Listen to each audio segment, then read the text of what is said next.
5월 5일이고요.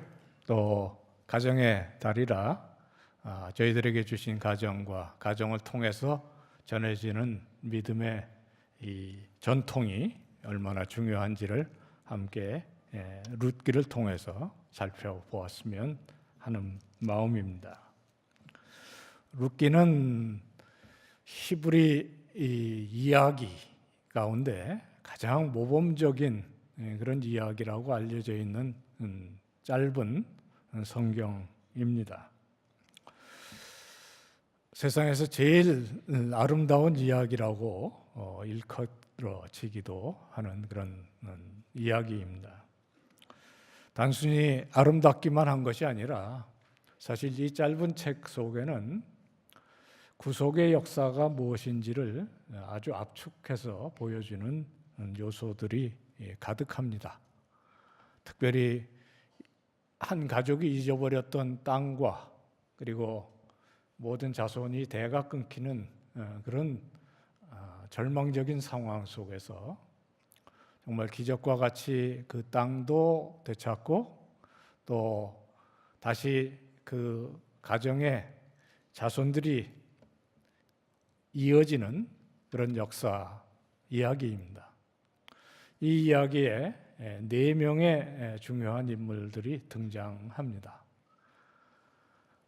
룻기가 성경책 속에 있다는 것은 알고 계시죠?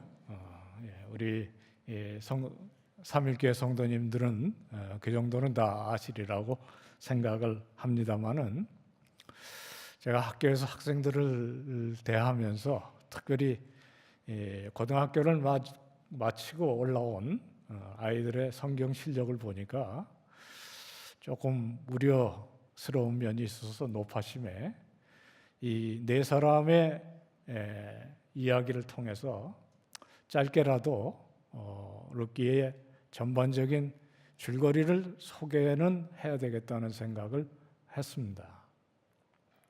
제가 잘 할 수 있을진 잘 모르겠어요. 시간이 워낙 짧은 시간이고 그리고 거기에는 사실 굉장히 깊은 신학적인 진리도 곁들여져 있어서 얼마나 여러분들에게 잘 소개를 해드리고 내려갈 수 있을지는 잘 모르겠습니다만은 제가 살펴보는 바로는 4사람의 이 등장인물을 잘 기억하는 것이 좋습니다. 그 중에 3사람은 첫 장에 이미 등장합니다. 물론 첫째 사람은 1장 1절에 나오는 엘리멜렉이라는 사람입니다. 유대 땅 베들레헴에 살았던 에브라시라는 지역에서 꽤 아마 주목받던 가정이었던 것으로 보입니다. 또 엘리멜렉이라는 말은 나의 여호와 하나님은 왕이시라는 큰 이름입니다. 아마 꽤 부유했던 것으로 보이고요. 또 나오미라는 아주 정말 모범적인 아내와 2 아들을 거느린 가장이었습니다. 그러나 이야기는 이 사람이 대대로 가지고 있던 그 유대 베들레헴을 떠나서 남쪽 모압 땅으로 내려가는 이야기에서 시작합니다. 성경은 때때로 지형적인 은유를 통해서 어떤 정신적이고 영적인 얘기를 묘사하는 경우가 많은데 이 룻기의 스토리가 바로 그런 구조를 갖고 있는 것으로 보입니다. 예루살렘은 산지입니다.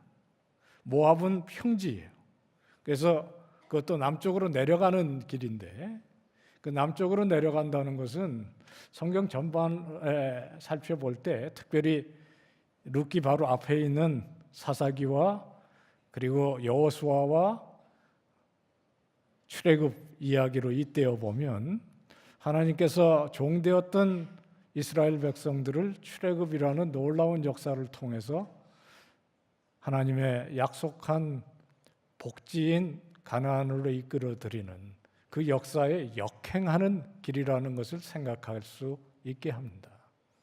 그래서 단지 높은 산지에 있는 산성인 베들레헴에서 예루살렘, 베들레헴, 에브라시라는 곳에서 이방 땅인 모압으로 내려가는 그런 이야기의 구도 속에는 하나님께서 이때까지 출애굽을 통해서 이스라엘 백성들을 하나님의 선민으로 그리고 하나님의 역사를 이루어 나가는 길에 뭔가 거꾸로 가고 있는 것 같은 느낌을 주면서 시작합니다.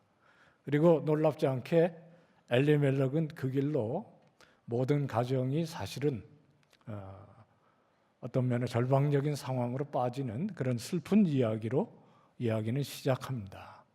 물론 이 이야기는 4장 끝에 가면 대단한 반전을 이루고 이 사사기의 암묵적인 역사를 걷어내고 이제는 왕의 시대, 특별히 다윗 왕이 어떻게 어떤 가문에서 태어나는지를 예고하는 그런 반전의 이야기로 진행이 됩니다.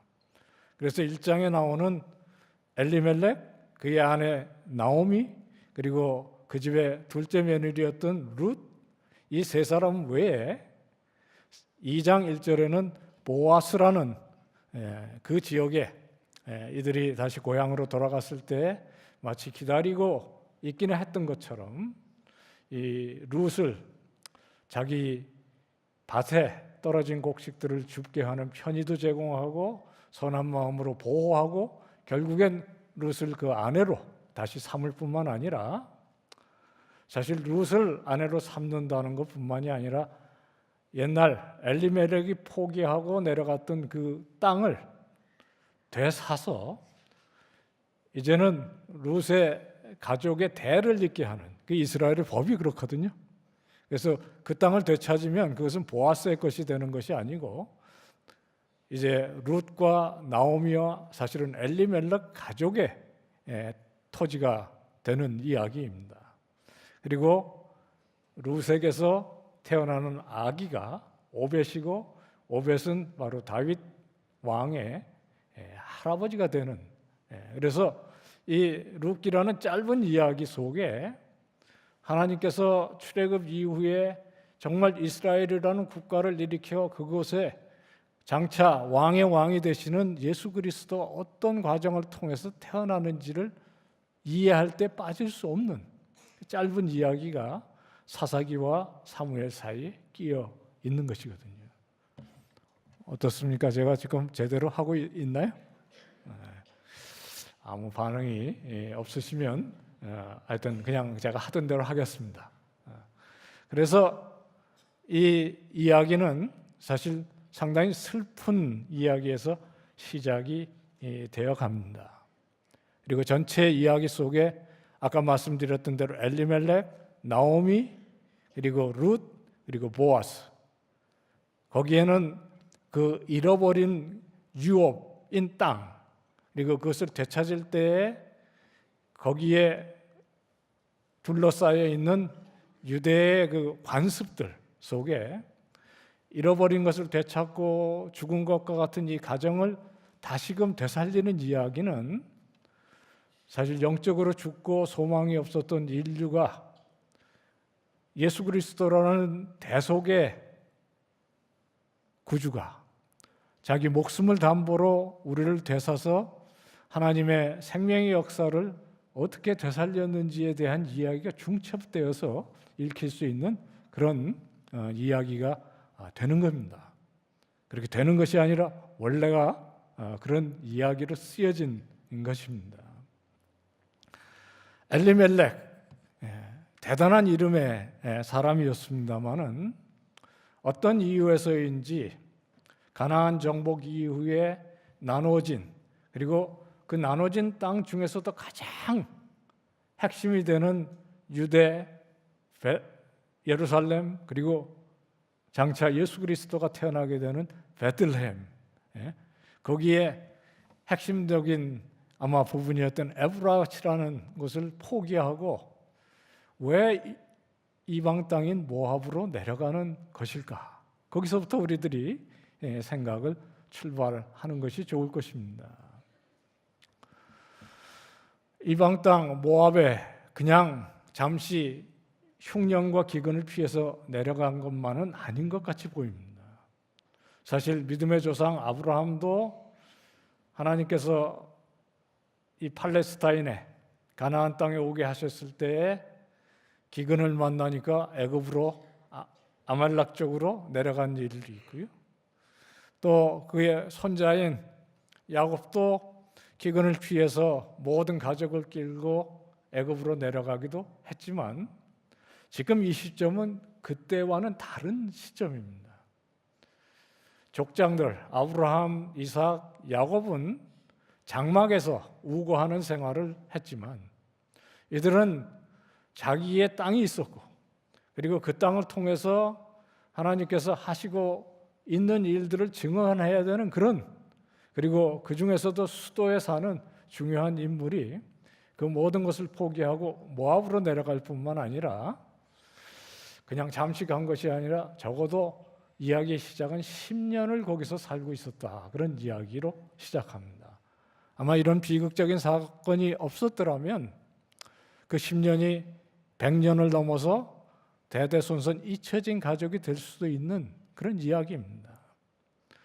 엘리멜렉은 그곳에 가서 얼마 있다가 죽고 그 아들 둘, 말론과 기련이라는 두 아들이 있었는데 말론이라는 이름 자체가 불길한 이름입니다. 연약하고 나약한 그런 이름이고요. 둘째인 기련은 헬쓱하고 빼빼 말랐다 그런 뜻입니다. 아마 여러분들 아이를 낳았을 때 이런 이름을 붙일 분은 없으시리라고 생각을 합니다. 혹시 그런 악취미가 있지는 않으시겠어요? 그러니까 뭔가 벌써 이 이야기는 어떤 면에는 예표적이고 예언적인 그런 것들이 들어있지만 이것은 만들어낸 이야기는 아닙니다. 실제로 다윗 왕이 어떤 계보에서 태어났는지를 그것도 이방 여인인 루색에서 태어난 그런 계보의 이야기를 사실적으로 하고 있는 것이고요. 그래서 이 4장에 걸친 이 이야기의 주인공은 엘리멜렉도 나오미도 보아스도 룻도 아니고 이 일을 통해서 인간들이 망쳐놓은 하나님의 역사를 하나님께서 어떻게 되살리는지를 보여주는 여호와 하나님의 주권적인 이야기가 되는 것입니다. 어쨌든 그렇게 엘리멜렉은 자기에게 주어진 이 귀한 믿음의 땅이요 또 그것과 함께 아마도 신앙조차 흔들려 버릴 수 있는 그런 일을 하게 되는 것이죠. 유대 땅 베들레헴에서 모압으로 내려가는 것은 어떤 면에 이렇게 비유할 수 있을지도 몰라요. 어떤 사람이 성격이 급해서 닭을 제대로 죽었는지 확인도 안 하고 프라이팬에다 기름을 넣고 튀기기 시작했다 그래요. 근데 닭이 아직 목숨이 붙어서인지 너무 뜨거우니까 펄떡펄떡 뛰다가 휘딱 떨어져서 밑으로 떨어졌는데 그 떨어진 데가 어디냐면 오븐 속이었다는 거예요. 꽤 재미있는 이야기인데 이해를 하셨으리라고 생각합니다. 프라이팬이 뜨거운 것보다 오븐이 훨씬 뜨겁잖아요. 그러니까 결국 엘리멜렉의 가족은 흉년이라는 뜨거움을 피해서 사실 이방 땅이라는 신앙조차 빼앗길 수밖에 없는, 잃어버릴 수밖에 없는 그 땅으로 떨어졌고 결국엔 거기서 엘리멜렉 두 아들 다 목숨을 일찍 잃고 그리고 세 여인만이 남겨진 그런 이야기로 급전하는 그런 과정을 보게 됩니다. 아마도 하나님께서 이 역사에 이 가정의 비극 속에 개입하시지 않았더라면 이 이야기는 우리들에게 전혀 알려지지 않았을 그냥 한 사람의 신앙을 버린 그리고 이스라엘을 떠난 이야기로 끝날 수 있었을는지 모릅니다. 사실 우리가 어떤 면에 그런 위치에 쉽게 놓일 수 있는 것이 아니겠습니까?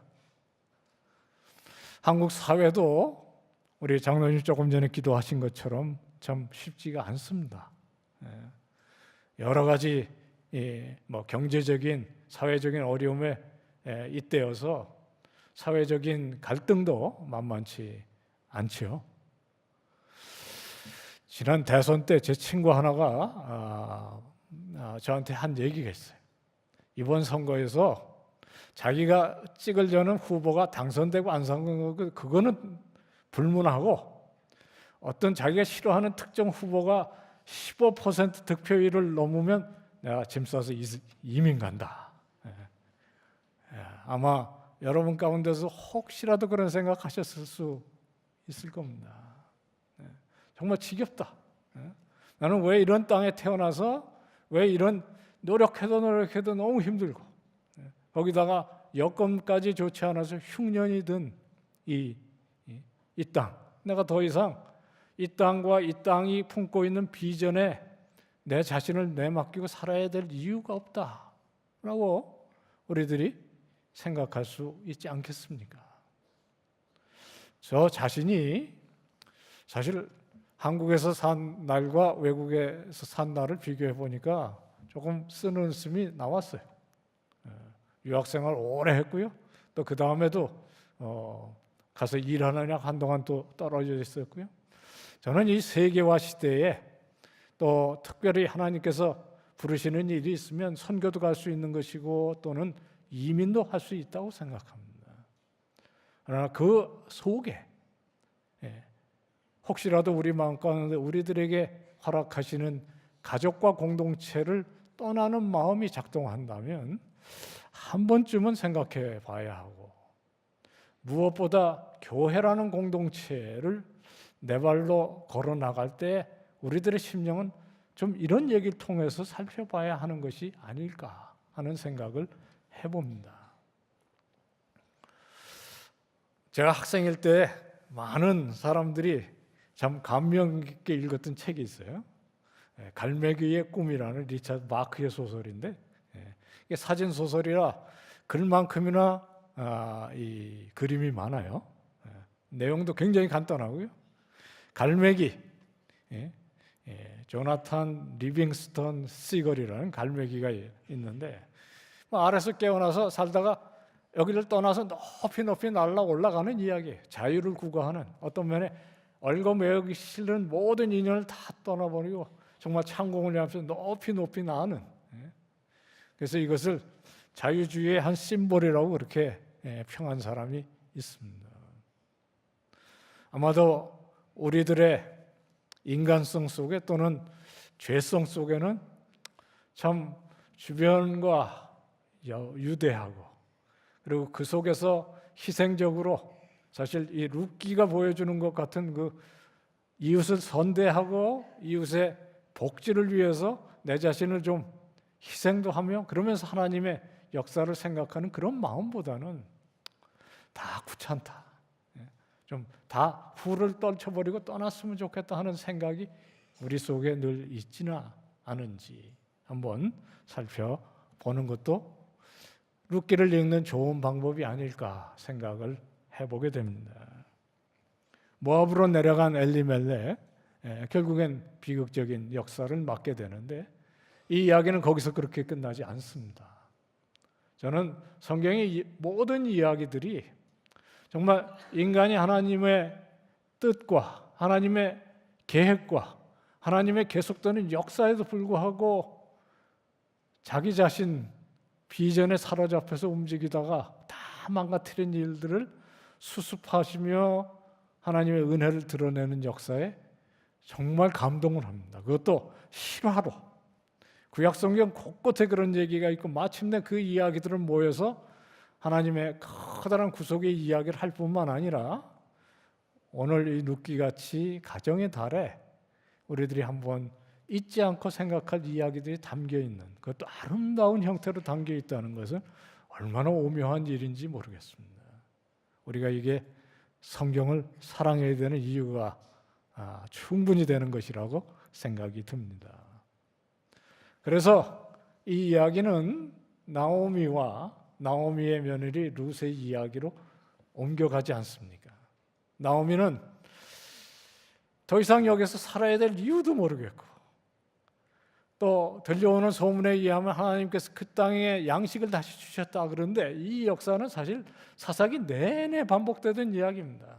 사실 흉년도 문제지만 이스라엘의 백성들은 줄기차게 하나님을 거역하고 우상 숭배에 빠질 때마다 하나님께서 블레셋 또 그 외에 많은 적들을 일으켜서 고난에 빠뜨리는데 그 고난이 바로 양식이 없어지는 것입니다. 사사기 내내 진행되는 사건은 이 외적들이 추수 때를 기다려서 와서 싹 쓸고 가면 흉년이 오는 거거든요. 근데 아마도 긴 평화 시대가 찾아왔는지 양식이 생겼다는 이야기를 듣고 이제 돌아가기를 결심을 하는데 문제는 자기를 이때까지 선대하면서 섬겨온 두 며느리의 문제입니다. 그래서 나오미는 이제 같이 떠나듯이 길을 가다가 어느 시점에 이르렀을 때 작심한 이야기를 꺼내는 거죠. 이스라엘 관습이 혹시라도 내가 누구하고 결혼해서 아이를 낳으면 너희들이 그 아들과 함께 결혼해서 대를 이을 수 있지만 나는 지금 이미 그런 나이가 아니다. 또 이제 정말 익숙하지 않은 문화와 이 새로운 민족 속에 너희들이 들어갔을 때 너희들의 삶도 내 삶 이상으로 힘들 것이다. 그러니까 이제 늦지 않았으니까 너희들은 너희 가족으로 돌아가라. 그렇게 권하는 것이죠. 오늘 우리가 함께 읽은 말씀이 거기서 시작합니다. 한 며느리인 오르바라는 여인은 눈물을 머금고 인사를 드리고 돌아갑니다.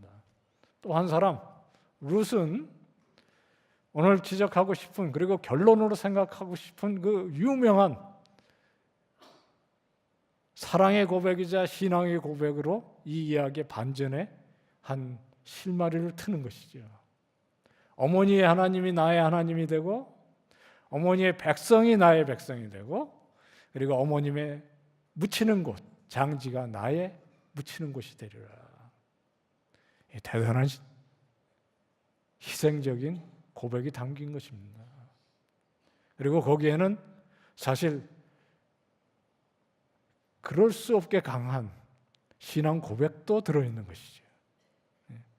어떻게 이방 여인인 모압의 한 여인인 그것도 남편이 죽은 시어머니를 통해서 그 가족을 통해서 망해버린 가족을 통해서 이런 놀라운 신앙의 고백 자리로 그리고 그냥 말이 아니고 자기 삶을 거기에다 온전히 걸고 어머니의 하나님 나의 하나님 어머니의 백성 나의 백성 그리고 어머님이 죽는 곳에 나도 묻히겠다 하는 그런 이야기를 할 수 있게 하는 것입니까?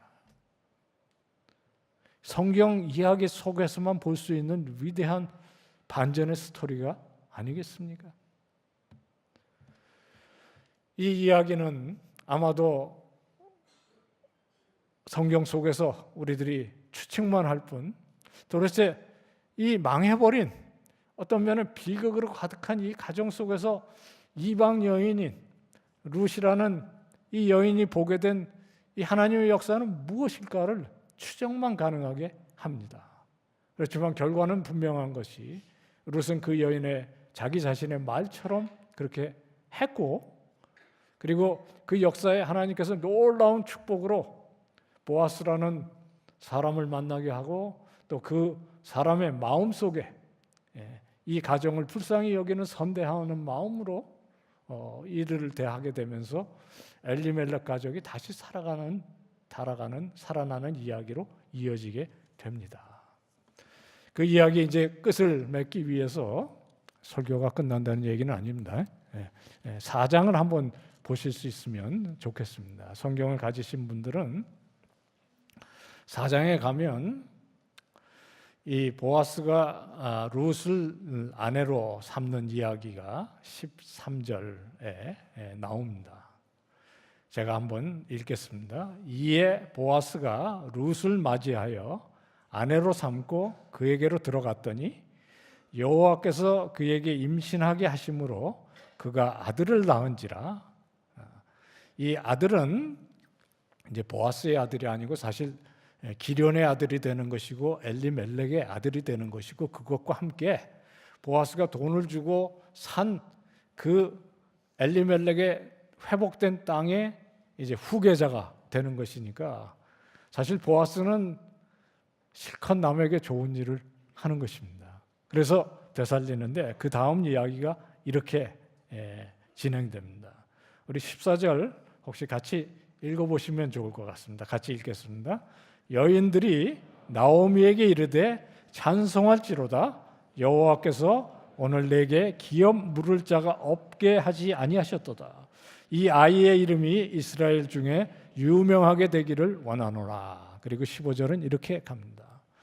이는 내 생명의 회복자이며 내 노년의 봉양자라. 곧 너를 사랑하여 일곱 아들보다 귀한 내 며느리가 낳은 자로다. 그래서 나오미가 이 아기를 안고 양육자가 되는데요, 나오미에게 아들이 태어났다는 그런 이야기로 진행이 됩니다. 그래서 17절에 보면 그 이름을 오벳이라고 했는데 그 오벳이 누구냐 하면 다윗의 아비인 이새의 아버지였더라. 여기서 이 이야기는 왜 이 이야기가 사사기와 사무엘서 중간에 끼어 있는지를 알게 하는 것이고요.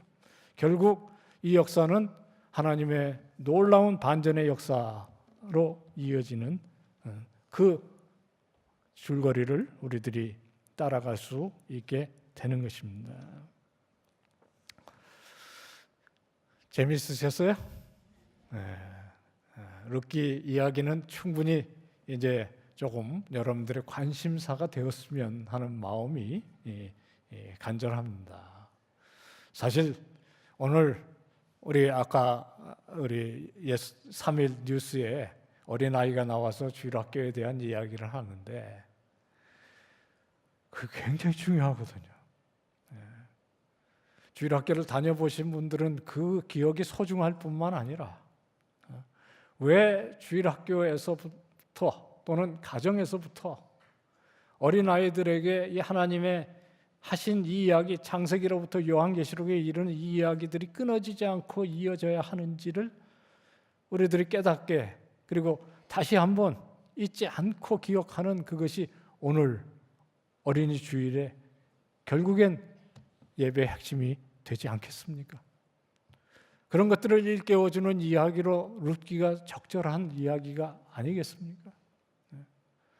룻기의 이야기는 그저 짧고 단순한 이야기 같지만 사실 아마 오늘 주일학교에 모인 아이들에게 가서 물으면 사실 들어보지 못한 이야기일 수도 있어요. 그러면 이제 불행이 시작하는 것이죠.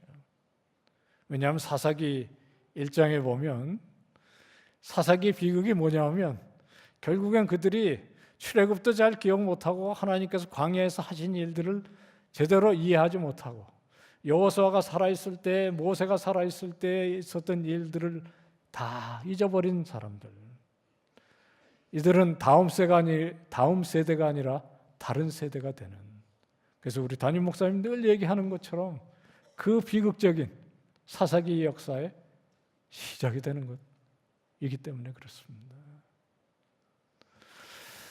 한 10여 년 전에 총신대학교에 입학시험에 주관식으로 문제를 몇 개 낸 적이 있는데요. 그중에 첫째 문제는 창세기에 나오는 타락에 대해서 쓰는 문제였고요.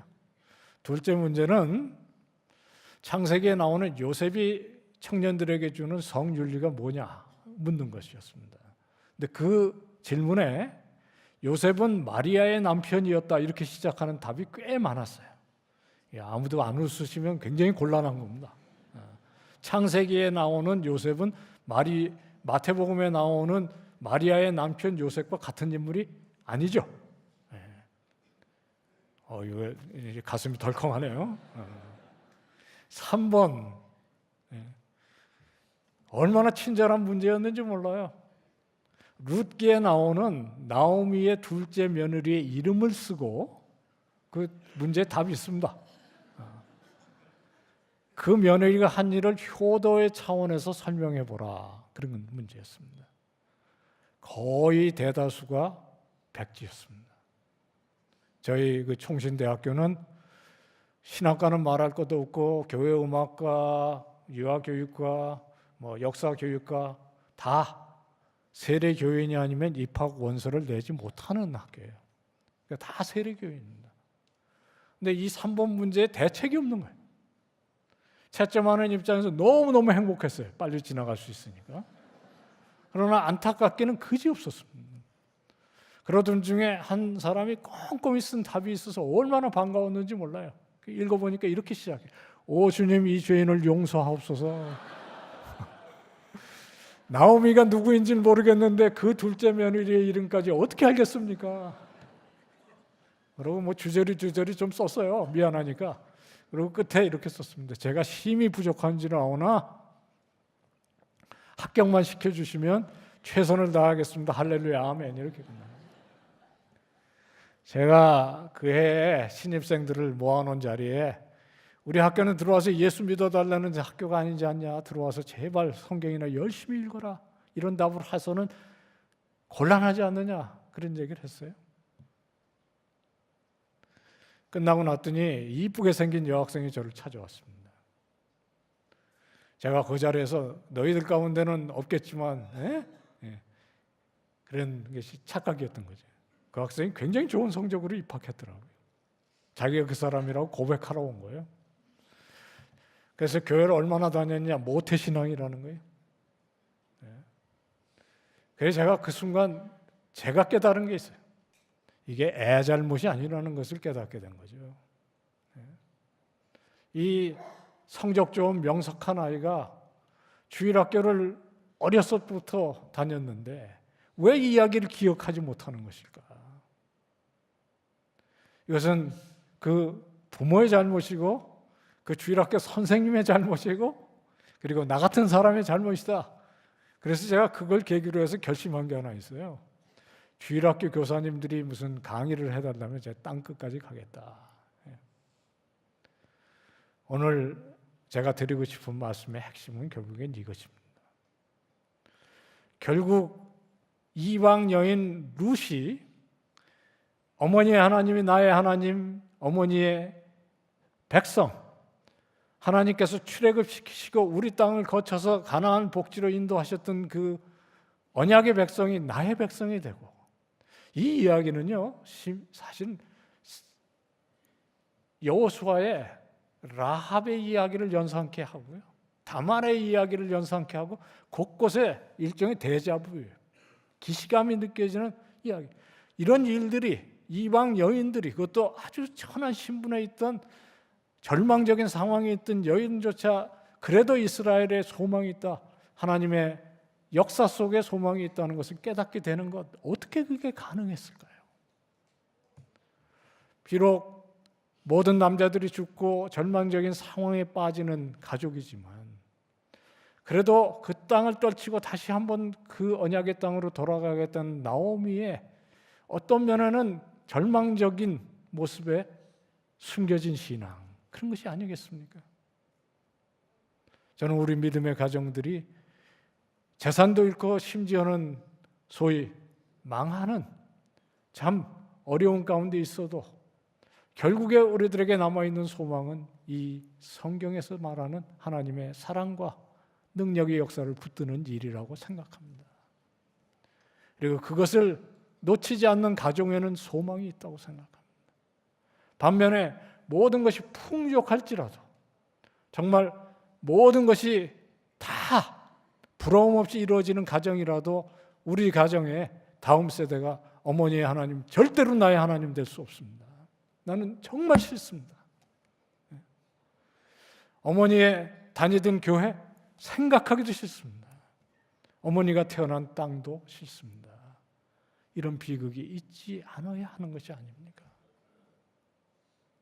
오늘날 한국교회가 하나님 앞에 신실하지 못해서 우리들의 자녀들이 우리의 잘못된 신앙적인 모습 때문에 교회를 떠나고 우리들의 신앙을 떠난다면 나중에 우리는 하나님 앞에서 어떻게 답변할 것입니까?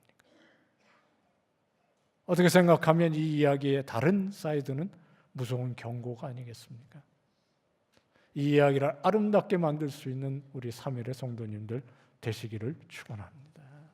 어머니의 하나님, 나의 하나님, 어머니의 백성, 나의 백성, 그리고 어머님이 꿈꾸는 하나님의 나라가 나의 비전이 되는 그런 위대한 신앙 고백이 우리 아이들에게서 나오고 우리 부모된 그리고 우리 자녀된 사무엘의 우리 딸들과 아들은 이런 신앙을 교회를 통해서 붙드는 귀한 복이 오늘 저희들에게 임하기를 축원합니다.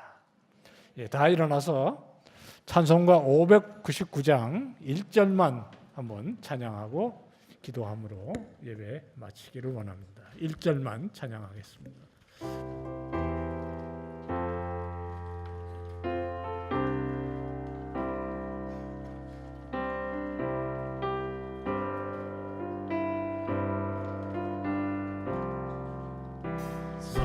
사철의 봄바람 불어있고 하나님 아버지 오셨으니 믿음의 반석도 든든하다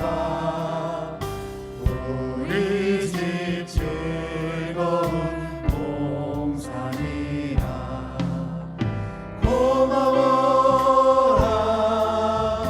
임마누엘 예수만 섬기는 우리 집 고마워라 임마누엘 복되고 즐거운 하루하루. 이제 다 눈을 감으시고요.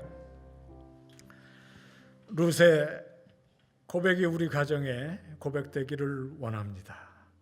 하나님, 우리의 자녀들이 정정한 하나님의 역사를 이어가는 다음 세대 되게 해 주시옵소서.